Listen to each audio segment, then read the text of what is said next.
regardless, the EU is still following a strategy of de-risking from China. Do you think de-risking ultimately will lead to decoupling? As you also mentioned, there are all kinds of accusations made against China, and probably similar complaints would be made by Chinese people, Chinese businesses, against some of the practices elsewhere. So I think that it's natural people may have different opinions, but I don't think any particular word or phrase would be sufficient to define this cooperative partnership.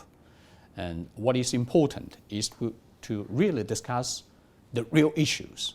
As for some of the notions you have mentioned, made by others, like overcapacity or others, I think that we need to take a fair perspective. In terms of overcapacity, what does it mean exactly? Does it mean that as long as you produce more than you can consume yourself, then you have overcapacity?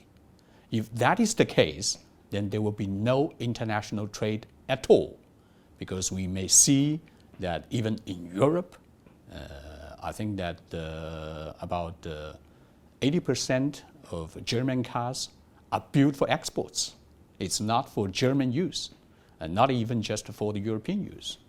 And the same may be applied to Japan and also for American chips and many, many commodities. So we have to take a fair perspective and to see that whether there is real overcapacity and where it does exist, and we should not discriminate from country to country in terms of trade and capacity. As a matter of fact, when people talk about green development, which is still important and which is still an area where China and EU have much common ground, there is not an overcapacity, but undercapacity at the moment.